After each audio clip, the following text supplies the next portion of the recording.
সরকারি দল শপথ না নিয়ে তারা জুলাইকে উপেক্ষা এবং অবজ্ঞা করেছেন। এতে জন আকাঙ্ক্ষার বিপরীতে তাদের অবস্থান বলে আমরা মনে করি।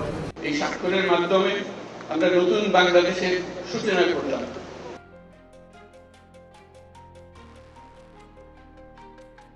বিএনপির শাসনামলের মাত্র কয়েকদিনেই কি তবে মোহভঙ্গ হতে শুরু করেছে সাধারণ মানুষের? প্রশ্নটি এখন আর শুধু চায়ের কাপে সীমাবদ্ধ নেই, বরং রাজপথ থেকে সামাজিক যোগাযোগ মাধ্যম সবখানেই এক ভয়াবহ অস্থিরতার প্রতিচ্ছবি ফুটে উঠছে।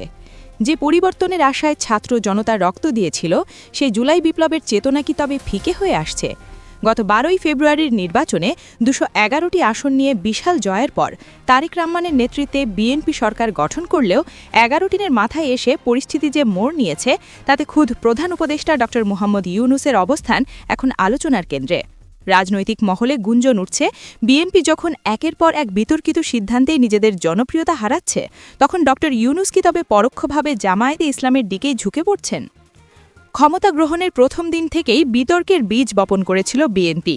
বিশেষ করে সংবিধান সংস্কার পরিষদের শপথ গ্রহণে অস্বীকৃতি জানানোর বিষয়টি সাধারণ মানুষের মনে বড় ধরনের সন্দেহের সৃষ্টি করেছে। ভারপ্রাপ্ত মহাসচিব সালাউদ্দিন আহমেদের সেই অনড় অবস্থান এবং তারেক রহমানের সরাসরি নির্দেশ কি তবে সেই গণভোটের রায়কে বৃদ্ধাঙ্গুলি দেখানো নয়, যেখানে ৬৮% মানুষ সংবিধান পরিবর্তনের পক্ষে রায় দিয়েছিল? ঠিক এই জায়গাটিতেই ড. ইউনূস এবং জামায়াতে ইসলামের অবস্থান বিএনপিকে এক কঠিন চ্যালেঞ্জের মুখে ঠেলে দিয়েছে। জামায়াত আমির ড. শফিকুর রহমানের নেতৃত্বে তাদের সব সংসদ সদস্য যখন সংবিধান সংস্কার পরিষদের শপথ নিয়ে নিজেদের সংস্কারপন্থী হিসেবে প্রমাণ করেছেন, তখন ড. ইউনূসও নীরব থেকে যেন জামায়াতের এই অবস্থানকে নৈতিক সমর্থন দিচ্ছেন।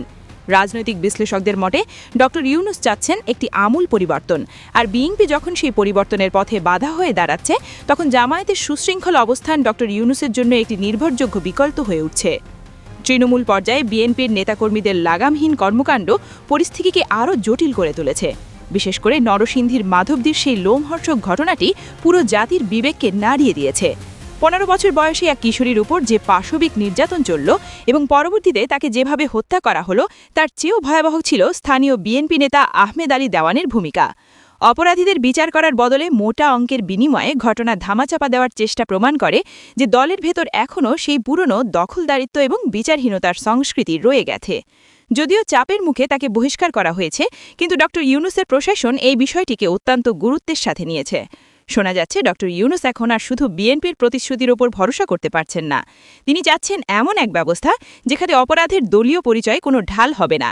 আর এই প্রশ্নে জামায়াতে ইসলামের কঠোর অবস্থান এবং তাদের কর্মীদের সুশৃঙ্খল কার্যক্রম ড. ইউনূসকে অনেকটা আশ্বস্ত করছে, যা পরোক্ষভাবে বিএনপি বিরোধী একটি মেরুকরণ তৈরি করছে।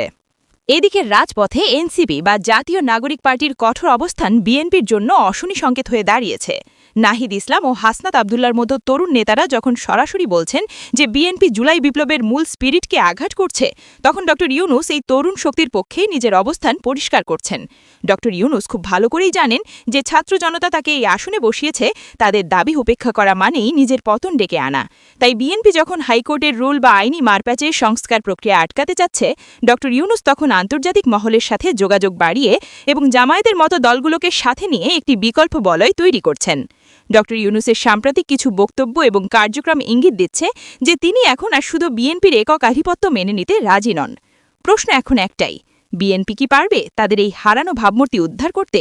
নাকি ড. ইউনূসের কঠোর হুঁশিয়ারি আর জামায়াতের ক্রমবর্ধমান গ্রহণযোগ্যতা বিএনপিকে রাজনৈতিকভাবে কণঠাসা করে ফেলবে? বাংলাদেশের মানুষ 17 বছর অপেক্ষা করেছে একটি গণতান্ত্রিক পরিবেশের জন্য, কিন্তু যদি নতুন মোড়কে সেই পুরনো আওয়ামী সংস্কৃতি বা 2001 থেকে 2006 সালের সেই দুর্নীতিগ্রস্ত অধ্যায় ফিরে আসে, তবে মানুষ আবারও রাস্তায় নামতে দ্বিধা করবে না। ড. ইউনূস এখন সেই অতন্ত্র প্রহরী ভূমিকায় অবতীর্ণ হয়েছেন, যিনি প্রয়োজনে বিএনপির গাফিলতির বিরুদ্ধে জামায়াত বা এনসিপির মতো শক্তিগুলোকে এক সুতায় গাঁথতে পারেন। সময়ের সাথে সাথে এই লড়াই আরও তীব্র হবে, আর জনগণের রায়েই নির্ধারিত হবে আগামীর বাংলাদেশ।